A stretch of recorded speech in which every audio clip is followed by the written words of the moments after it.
샬롬 새벽나라 친구들 반갑습니다. 오늘 여러분과 함께 7월 31일 금요일 말씀을 나눌 강지영 목사입니다. 고대 왕들은 전쟁터에서 함께할 왕의 말을 길들일 때 아주 특별한 과정을 거쳤다고 합니다. 여러분, 야생마는 빠르고 힘이 대단해서 사람의 힘으로는 절대 통제되지 않을 정도로 강합니다.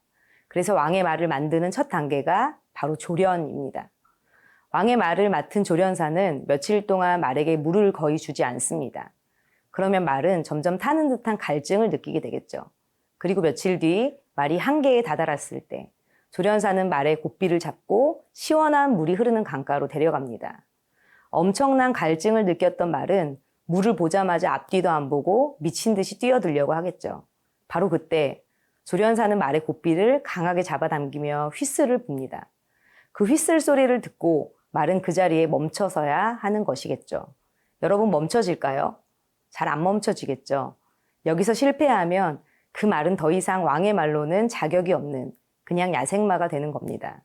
이 조련사는 반복해서 훈련하며 또다시 전속력으로 목표를 향해 달리는 말에게 휘슬을 붑니다. 대부분의 말은 더 빨리 달리거나 당황하거나 방향을 잃어버리게 되는데 그 중에 아주 특별한 말이 있습니다. 전속력으로 달리고 있어도 휘슬 소리가 들리면 그 소리를 듣고 즉시 멈추는 말. 바로 이 말이 왕의 전쟁터에 나갈 수 있는 왕의 말로 선택될 수 있는 것입니다. 오늘 함께 나눌 말씀의 제목은 들었으면 행하라입니다. 오늘의 말씀은 에스겔 33장 21절에서 33절입니다. 우리가 포로된 지 12년째 되는 해 열째 달 5일에 예루살렘에서 도망쳐 나온 한 사람이 내게 와서 말했다. 성읍이 함락됐다. 그 도망자가 도착하기 전 저녁 무렵에 여호와의 손이 내게 오셔서 다음날 아침 그 도망자가 내게 오기 전에 내 입이 열렸다. 그리하여 나는 더 이상 침묵하지 않게 됐다. 그때 여호와의 말씀이 내게 임해 말씀하셨다. 사람아, 이스라엘 땅의 이 폐허 속에 살고 있는 사람들이 말하고 있다. 아브라함은 자기 혼자였는데도 이 땅을 차지했다. 우리는 수가 많으니 이 땅은 분명 우리에게 차지하라고 주신 것일 것이다. 그러므로 그들에게 말하여라. 주 여호와가 이렇게 말한다. 너희가 고기를 핏째로 먹고 너희의 눈을 너희 우상들에게로 들고 또 피를 흘리고 있다. 그런데도 너희가 이 땅을 차지할 수 있겠느냐?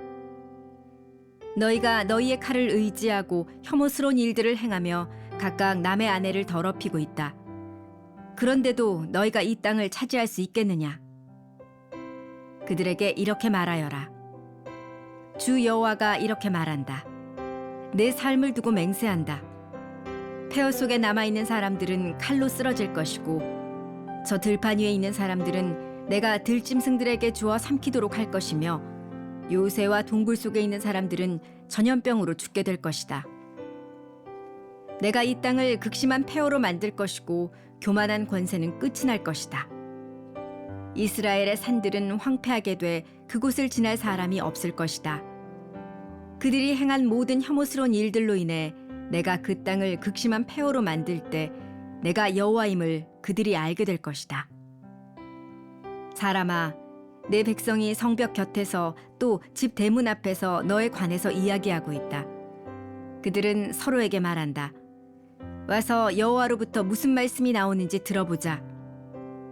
그들은 백성이 구경거리를 보러 나오는 것처럼 내게 나와서 내 백성처럼 내 앞에 앉아 내 말을 듣지만 그들은 그것들을 실행하지는 않는다. 그들은 입으로는 사랑을 행하지만 그들의 마음은 탐욕을 추구하고 있다. 너는 그들에게 아름다운 목소리로 사랑의 노래를 부르며 악기를 잘 연주하는 사람일 뿐이다. 그들은 내 말을 듣고도 실행하지 않는다. 이는 반드시 일어날 것이다. 그러면 그들 가운데 예언자가 있었음을 그들은 알게 될 것이다. 여러분, 에스겔은 아내가 죽던 날부터 말을 하지 못하게 되었습니다. 그런데 예루살렘이 무너지게 됐다는 소식이 전해지기 전날에 하나님께서 에스겔의 입을 열어주십니다. 사람들이 귀를 닫고 있던 그 기간에도 하나님은 말씀을 이루어가고 계셨던 것이죠. 오늘 말씀의 배경은 예루살렘의 함락 소식이 바벨론 포로지에까지 들리게 된 상황입니다. 오랫동안 경고했던 하나님의 심판이 이제 현실이 되었습니다. 그러나 이러한 심판 이후에도 유대 백성들의 마음은 여전히 하나님을 향하지 않았습니다. 오히려 그들은 여전히 하나님이 회복시켜 주실 것이라는 헛된 믿음을 가지고 있습니다. 자신의 죄를 돌아보기보다 그래도 하나님이 다시 우리에게 땅을 주시겠지라고 생각하는 것입니다. 왜냐하면 자신들이 아브라함의 후손이라는 사실만 믿고 있었기 때문이죠. 하지만 하나님은 말씀하십니다. 하나님은 자신이 받을 축복에만 원하고 순종하지 않는 삶을 기뻐하지 않으십니다. 우리는 여전히 나의 부모님의 믿음이 좋다고 해서 또 이번 여름 캠프를 참여했다고 해서 마치 나의 믿음이 성장하고 있는 것처럼 생각합니다. 내가 교회 다닌 게 몇 년인데, 내가 들은 설교가 몇 편인데 나는 괜찮겠지라고 생각할지도 모릅니다. 여러분, 그러나 하나님은 오늘 내가 어떻게 살아가고 있는지를 더 주목해서 보십니다. 오늘 나의 마음이 어디를 향해 있는지를 더 중요하게 생각하는 것이죠. 사랑하는 새나 친구들, 하나님은 죄로부터 돌이켜 다시 하나님께로 나아오는 순종을 기뻐하시는 분이십니다. 우리가 아직 연약하여 죄인 되었을 때에도 여전히 우리의 삶을 구원하시기를 원하는 하나님이시죠. 우리의 순종은 단순히 이건 아니야 라고 생각해서 멈춰서는 것이 아닙니다. 오늘 이 하나님의 말씀을 들었다면, 묵상하는 가운데 하나님이 나의 죄에 대한 부분을 보게 하셨다면 그 죄로부터 돌이켜 하나님께로 향하는 믿음의 순종이 필요한 것이죠. 나의 삶에 돌이키는 순종이 있는 삶의 묵상과 적용이 되는 말씀이기를 축복합니다.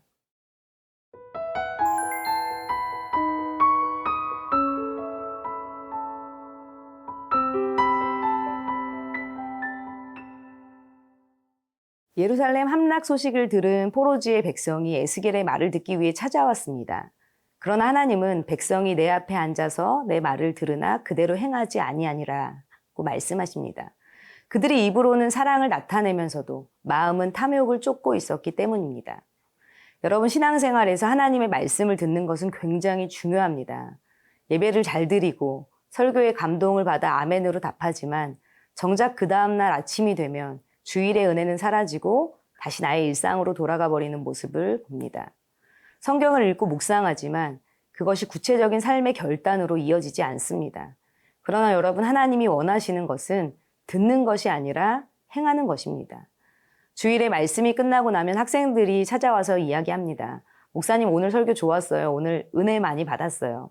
그런데 그러한 여러 말들보다 더 은혜가 되는 것은 실제로 그 말씀대로 살아가려 애쓰는 모습입니다.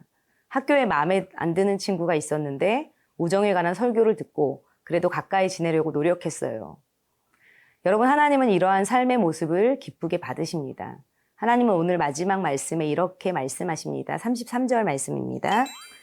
이는 반드시 일어날 것이다. 그러면 그들 가운데 예언자가 있었음을 그들은 알게 될 것이다. 에스겔이 20년 가까이 하나님의 말씀을 전했지만 사람들은 그냥 좋은 말씀으로 듣고 흘렸을 겁니다. 그렇기 때문에 그들의 삶이 변하지는 않았던 것이죠. 그러나 하나님은 오늘 분명히 말씀하십니다. 너희가 지금은 무시해도, 지금은 귀찮아해도 결국 하나님의 말씀은 반드시 이루어진다는 것입니다. 그래서 중요한 것은 나중에 후회하는 것이 아니라 지금 순종하는 것입니다. 여러분, 순종은 거창한 것이 아닙니다. 오늘 들은 말씀 하나를 실천하는 것입니다. 사람들이 에스겔이 진짜 하나님의 선지자였음을 깨달았을 그때는 이미 늦었다고 말씀합니다. 왜냐하면 그들이 순종할 기회는 모두 지나가 버렸기 때문이죠. 오늘 나에게 주시는 그 말씀 하나에 집중하며 하나님께로 나의 삶을 맞추는 순종이 필요합니다. 사랑하는 새나 친구들, 우리의 마음 가운데 그때 부모님 말씀 잘 들을 걸, 그때 말씀대로 돌이켜 잘 살아볼 걸 하는 생각이 들 때가 있을 겁니다. 후회는 대부분 모든 일이 다 끝난 뒤에 찾아오죠. 하나님은 오늘 우리에게 나중에 후회하며 깨닫지 말고 지금 말씀 가운데 순종하라고 도전하십니다. 오늘 하루 하나님의 말씀 붙들고 순종의 사람으로 돌이키는 우리 새나 친구들이 되기를 축복합니다. 사랑의 하나님, 오늘도 말씀해 주셔서 감사합니다. 말씀을 듣는 것에서 멈추지 않고 순종하는 믿음의 삶을 살기를 원합니다. 우리의 마음 가운데 찾아오셔서 말씀을 살아내는 믿음을 허락하여 주시고 우리의 말과 행동을 통해 하나님의 사랑이 드러나도록 함께해 주옵소서.